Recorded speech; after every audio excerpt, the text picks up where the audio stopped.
ఒక పిఏ దగ్గరికి మీరు వెళ్ళాల్సిన అవసరం ఏంటి? పిఏ డ్యూటీ వేరు కదా బేసిక్గా. జగన్మోహన్ రెడ్డి గారు అప్పుడున్న గవర్నమెంట్ వ్యవహారాలు ఒక విషయం, అప్పుడున్న గవర్నమెంట్లో ఉన్నటువంటి సబ్ రిజిస్టార్లు అన్నిటి కూడా ట్రాన్స్ఫర్లు కూడా కేఎన్ఆర్, సజ్జల రామకృష్ణారెడ్డి గారు ఓఎస్డి, ధనుంజయ రెడ్డి గారి ద్వారా మాత్రమే జరిగేది తప్ప వితౌట్ ఏది లేకుండా అక్కడ ట్రాన్స్ఫర్లు జరిగేవి కాదు.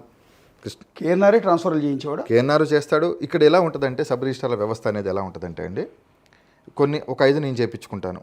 ఇది జగన్మోహన్ రెడ్డి గారికి తెలిసి జరుగుండదని నేను అనుకుంటున్నాను. కొన్ని ట్రాన్స్ఫర్లు కేఎన్ఆర్ చేస్తాడు, కొన్ని ట్రాన్స్ఫర్ సజ్జల ఓఎస్డీ చేస్తారు, కొన్ని ట్రాన్స్ఫర్లు ధనుంజయ రెడ్డి చేస్తారు. ఇలా ట్రాన్స్ఫర్స్ అనేది ఒక మ్యూచువల్గా పంచుకుంటారు వాళ్ళు. ఓకే, పంచుకొని ఇలా చేసుకున్నాక వాళ్ళిద్దరి మధ్య ఏదైనా ఫైనాన్షియల్ ట్రాన్సాక్షన్స్ వస్తే ఏసీబీ కేసులు పెడతారు. అదే విషయంలో నా మీద ఏసీబీ కేసు రాఘవరావు ఇరికిచ్చారే. రాఘవరావు ఏసీబీ కేసు జరిగిన రోజున రాఘవరావు నాకు ఫోన్ చేసి అన్న ఇబ్బందుల్లో ఉన్నా అంటే నా దగ్గరకు వచ్చినప్పుడే కదా ఏసీబీ పట్టుకుంది రాఘవరావుని. రాఘవరావు అనే వ్యక్తి ఇంకో సబ్ రిజిస్టార్. ఆ రోజు పడమట సబ్ రిజిస్టార్. కృష్ణా జిల్లాలోనే అత్యధిక పెద్ద sub registrar office Padamata sub registrar office. Padamata sub registrar post కోసమే 2 కోట్లు ఆఫర్ చేశారని అప్పుడు పడమట సుభాష్ చంద్రబోస్ ఆరోపణ కూడా చేశారు. సుభాష్ చంద్రబోస్ అప్పుడు వీడియోలు వచ్చినాయి, డబ్బులు వచ్చినాయి. పడమట సబ్ రిజిస్టార్ అనేది స్టేట్లోనే, ఆంధ్రప్రదేశ్లోనే పెద్ద ఆఫీసు. దాదాపు రోజుకు 100 కోట్ల ట్రాన్సాక్షన్ జరిగే ఆఫీస్ అది పడమట సబ్ రిజిస్టార్ ఆఫీస్ అనేది. పడమట సబ్ రిజిస్టార్ ఆఫీస్ రాఘవరావు ఇష్యూ జరిగినప్పుడు, రాఘవరావు ఏసీబీ వాళ్ళు పట్టుకున్నప్పుడు సింగుకు బినామీ శ్రీకాంత్ అని ఆ రోజు రాయించారు. కొంతమంది సబ్ రిజిస్టార్ల పేర్లు రాయించారు. ఎందుకు రాయిపించారంటే వీళ్ళందరినీ పిలిపించి బ్లాక్మెయిల్ చేసి డబ్బులు తీసుకోవడం కోసమే రాయిపించారు తప్ప మరి వీళ్ళందరితో పాటు నా ఆస్తులు, నా బ్యాంక్ అకౌంటు, నా బ్యాంక్ లాకర్లు, మా నాన్నగారివి, మా అమ్మగారివి, వీళ్ళన్నీ మీరు ఇప్పుడు ఇవన్నీ చెప్పినవన్నీ కూడా ఫ్రీజ్లో ఉన్నాయి. ఒక 2 ప్రాపర్టీస్ మాత్రమే నేను ఒక 1 మంత్ బ్యాక్ 25 lakhs నాకు ఏదో అమౌంట్ అవసరం ఉంటే మార్టిగేజ్ పెట్టుకొని తీసుకున్నాను. మిగతావన్నీ కూడా ఫ్రీజే చేశారే. కాబట్టి డేటా తెప్పించుకోండి మీరు. అసలు రాఘవరావు మీద ఏసీబీ రైడ్ అయ్యే అతను ఏసీబీకి పట్టుబడ్డాడు. ఒక సబ్ రిజిస్టార్ పట్టుబడితే చేమకుర్తి శ్రీకాంత్ ఆస్తులు ఎందుకు సీజ్ చేశారు? మిమ్మల్ని ఎందుకు ఇన్వాల్వ్? అది ఏసీబీని అడగండి, అప్పుడున్న కేఎన్ఆర్ని మన దశరామరెడ్డి గారిని అడగండి. వాళ్ళు పట్టించారని మీ పేరు? వాళ్ళే పట్టించారు. నాకు ఏసీబీ వాళ్ళే చెప్పారు, నువ్వు వెళ్ళి వాళ్ళతో మాట్లాడుకో, ఎందుకు నీకు వాళ్ళతో ఎందుకు ఏదైనా ఉంటే వెళ్ళి మాట్లాడుకున్నారు. నేను ఆ రోజు డబ్బులు ఇచ్చే పొజిషన్లో లేనే. నేను వెళ్ళిపోయాను. మా నాన్నగారికి బాగాలేదు, మా నాన్నగారు హాస్పిటల్లో ఏజ్లో 2 నెలలు ఉన్నారు. తర్వాత మా నాన్నగారు చనిపోయారు. ఆ రీతిని పిలిపెట్టడం, ఏసీబీ వాళ్ళు లేనిపోనివన్నీ నా మీద చెప్పడం. ఏమండి ఒక్క విషయం చెప్తాను, ఏసీబీ వాళ్ళ పని ఏంటంటే అసలు యాక్చువల్గా ఏసీబీ వాళ్ళు ఏంటి? నువ్వేమైనా అక్రమాస్తులు ఏమైనా సంపాదించావా, లేకపోతే అక్రమంగా ఏమైనా ఉన్నా, ఇవే కదా చూసుకోవాల్సింది. ఏసీబీ అంటే ఏంటి? Anti corruption bureau. ఆంధ్రప్రదేశ్లో గత గవర్నమెంట్లో ఉన్నప్పుడు ఏసీబీ అంటే యాంటీ కలెక్షన్ తప్ప వేరేది ఏముండదు. సబ్ రిజిస్టార్ ఆఫీసులో సబ్ రిజిస్టార్లు ఏసీబీకి డబ్బులు ఇవ్వకుండా గత ప్రభుత్వంలో ఒక్కడన్నా పనిచేశాడు అంటే నేను ఏ గుడికి వచ్చి ఆ గుడికి వచ్చి ప్రమాణం చేయమంటే నేను ప్రమాణం చేస్తాను. ఇప్పుడున్న సబ్ రిజిస్టార్లు అందరినీ రమ్మని, కాణిపాకం రమ్మని చెప్పండి, అందరినీ సబ్ రిజిస్టార్లు ఎవరు నేను ఏసీబీకి డబ్బులు ఇవ్వలేదని ప్రమాణం చేయమని చెప్పండి.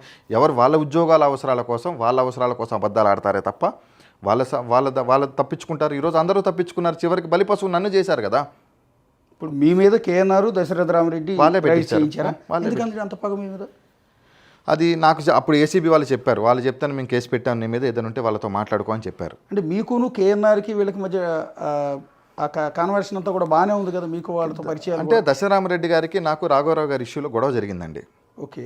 అప్పుడు ఓఎస్డి దశరామరెడ్డి గారికి రాఘవరావు సజ్జల రామకృష్ణారెడ్డి చాలాసార్లు కలిశాడు వెళ్ళి. ఓకే. అక్కడ ఇష్యూలో పడమట సురేష్ బాబు మధ్యలో ఉండి ఏదో అమౌంట్ ఇష్యూ వచ్చినప్పుడు రాఘవరావు నన్ను నమ్మించినప్పుడు యాజ్ ఫ్రెండ్గా నేను తీసుకెళ్ళి ఇచ్చినప్పుడు నువ్వు ఖచ్చితంగా ఇవ్వాల్సిన, అక్కడ కొంత ఇష్యూ జరిగింది. అది మంచి పద్ధతి కాదని నేను చెప్పాను. ఆ తర్వాత చిలికి గాలివాన అవుతుందని అంటారు కదా, అట్లాగా నాకు ఏదో విజయవాడలో ఒక 400 ఒక అపార్ట్మెంట్ ఉంటే అది ఏదో తక్కువ అడిగారు. నేను ఆ రోజు నేను ఇవ్వనని చెప్పాను. నేనే డబ్బులు పెట్టి కొనుక్కున్నాను, నేను ఇవ్వనని చెప్పాను. అక్కడతో ఇష్యూ అయిపోయింది. ఈలోపు ఏసీబీ కేసు నా మీద ఇవన్నీ కూడా బయటకు రావడం జరిగింది. మీరు కేఎన్ఆర్తో ఎక్కడ కలిసారు, ఎన్నిసార్లు కలిసి ఉంటారు? కేఎన్ఆర్తో నాకు తెలిసి నేను 2 times కలిశానండి. ఎప్పుడైనా ఫోన్లో అయితే మాట్లాడాను. నేను ఫోన్లో నా ఫోన్లు ఎందుకు తీసుకెళ్ళిపోయారు? ఏసీబీ వాళ్ళు నా ఇంటికి వచ్చి రైడ్ చేసి నా ఫోన్లు ఫస్ట్ సారి రైడ్ చేసినప్పుడు, రాఘవరావు రైడ్ చేసినప్పుడు నా కార్లో 4 ఫోన్లు దొరికినాయి. 4 ఫోన్లు తీసుకెళ్ళిపోయారు, సీజ్ చేశారు, అవి చూపించారు. మా ఇంటికి వచ్చి ఏసీబీ రైడ్ జరిగినప్పుడు శివప్రసాద్తో పాటు 2 ఆఫీసర్లు వచ్చి మా ఇంటికి మా నాన్నగారు చనిపోయిన రోజు డేటు లేకుండా నోటీస్ ఇచ్చిన చరిత్ర మీరు ఇదెందుకు మీరు పబ్లిష్ చేయలేకపోతున్నారు, మీరు ఇవన్నీ నాకు చెప్తున్నారు, మీరు నన్ను అన్నీ అడుగుతున్నారండి, ఇది ఎందుకు మీరు చేయలేకపోతున్నారు, ఒకసారి మీరే నోటీస్ చూద్దురండి. ఓకే, మీరు కాపీ ఇద్దరు. కానీ ఇంకోటి చెప్పండి. ఓకే, అసలు కేఎన్ఆర్ బేసిక్గా సీఎంకి పిఏగా చేయాల్సిన వ్యక్తి బయట సెటిల్మెంట్లు, ఇలాంటి లాలూచీలు, దౌర్జన్యాలు ఇవన్నీ కూడా చేసేవాడు. అంటే మేము ఫ్రెండ్ సర్కిల్లో విన్నప్పుడు కానీ, బయట వినేటప్పుడు కానీ ఒక్క నిమిషం నేను చెప్పాలనుకుంటున్నాను. కేఎన్ఆర్ అనే వ్యక్తి అప్పుడే గవర్నమెంట్ వచ్చింది. విజయవాడలో ఆయనకి ఎలాంటి ఆస్తులు లేవు. అలాంటి విజయవాడలో సొంత ఇల్లు ఎలా కొనుక్కోగలిగాడు ఆయన? వాళ్ళ ఆవిడ పేరు మీద అపార్ట్మెంట్ ఉంది కదా, అది సింగే రిజిస్ట్రేషన్ చేశాడు కదా. సింగికి వాళ్ళిద్దరికి పరిచయం అక్కడే కదా ఏర్పడ్డది. ఓకే. అట్లానే టీవీఎస్ లేక్ వ్యూ అపార్ట్మెంట్లో కడపలో ఉన్న అపార్ట్మెంటు లోనుకు సంబంధించి ఇక్కడ సింగే చేశాడు కదా. ఓకే. సరే, ఒక్క ఫ్లాటేనా? ఒక ఫ్లాట్ ఉండటంలో పెద్ద అభ్యంతరం ఏం లేదు. అంటే ఒకటో రెండో నాకు తెలియదు, కానీ మేబీ రిజిస్ట్రేషన్ సింగ్ చేసేవాడు. కేఎన్ఆర్కి సంబంధించిన సింగ్ చేసేవాడు. నిన్న కూడా సింగ్ ఏం చెప్పాడంటే, గవర్నమెంట్లో ఉన్న ఏసీబీ ఆఫీసర్లు నేను చేయించానని చెప్పలేదు, మీరు ఒకసారి వినండి. గవర్నమెంట్లో ఉన్న హయ్యర్ అఫీషియల్స్ అందరూ నాకు ఫోన్ చేయించి రిజిస్ట్రేషన్ చేయించుకున్నారని చెప్పాడు. ఓకే.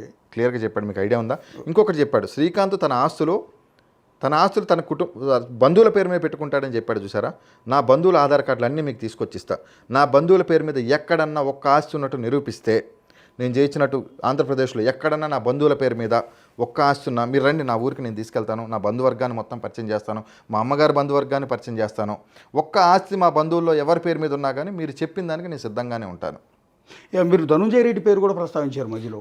ధనుంజయ రెడ్డి గారు కూడా ట్రాన్స్ఫర్లు చేయించేవాళ్ళండి. ధనుంజయ రెడ్డి గారు ఒక ఆయన ఉంటాడు, ఒక రిలేటివ్ ఉంటాడు, ఏదన్నా ఆయనతో మాట్లాడతారు. ఆయన పొద్దున్న 6 మాత్రమే తాడేపల్లిలో కలుస్తాడు. వాళ్ళు ఎవరు ఫోన్లతో మాట్లాడరు, ముందు ఇన్ఫర్మేషన్ ఉంటేనే వెళ్ళి కలుస్తారు. ఆ పలానా చోట కలుస్తాం, మాట్లాడుకుంటాం, తెల్లారి పొద్దున ఆర్డర్ వస్తుంది. ఓకే. అంతే. ఇంకెవరెవరు చేసేవారు మీకు వైఎస్ఆర్ కాంగ్రెస్ పార్టీ పర్టికులర్గా ఎక్కువగా సంబంధించిన అక్కడ ఉన్న పరిస్థితుల్లో సజ్జల రామకృష్ణారెడ్డి గారు, ఓఎస్డీ దశరామరెడ్డి దగ్గర జాఫర్ అని ఉంటాడు. ఆ జాఫర్ ఫోన్ పేలు చెక్ చేసుకుని అన్నీ తెలిసిపోతాయి. జాఫర్ సజ్జల రామకృష్ణారెడ్డి ఓఎస్డీ గారికి టోటల్గా చేసేది, ఫైనాన్షియల్ ట్రాన్సాక్షన్స్ మొత్తం చేసేది జాఫర్ దగ్గర నుంచే జరుగుతాయి. ఓకే. అతను ఏంటండి? జాఫర్ అనేది ఆ రోజు ఉన్న ఎంప్లాయ్ సజ్జల రామకృష్ణారెడ్డి గారికి. ఓకే. పడమటి సురేష్ బాబే సజ్జల రామకృష్ణారెడ్డి గారు ఓఎస్డీ నాకు పరిచయం చేశాడు. ఓకే. ఈ పడమటి సురేష్ బాబు ప్రస్తావన ఇంకోటి, ఓఎస్డీ దశరామరెడ్డి వ్యక్తి గురించి మనం మాట్లాడాలంటే, దశరథ రామరెడ్డి అనేవాళ్ళు జైలు శాఖ సూపరింటెండెంట్గా ఉండేవాళ్ళు. అప్పుడు జగన్మోహన్ రెడ్డి గారు జైల్లో ఉన్నప్పుడు ఓఎస్డీ దశరామరెడ్డి గారు ఇక్కడ చెర్లపల్లిలో కూడా జైల్లో ఉన్నప్పుడు ఆయన ఉండేవాడు. కావాలని డిప్యుటేషన్ మీద ఆయన తీసుకొచ్చుకొని ఓఎస్డీ కింద పెట్టుకున్నారు సజ్జల గారు. ఓకే. సజ్జల డైరెక్ట్ ఇన్వాల్వ్మెంట్ ఉండేదా పని ఇట్లాంటి వాటిలో? ఇప్పుడు సజ్జల డైరెక్ట్ ఇన్వాల్వ్మెంట్ ఉండాలంటే ఒక ట్రాన్స్ఫర్ ఓఎస్డీ చెప్తే అయితే ఎవరు చేయరు కదండి. ఓకే.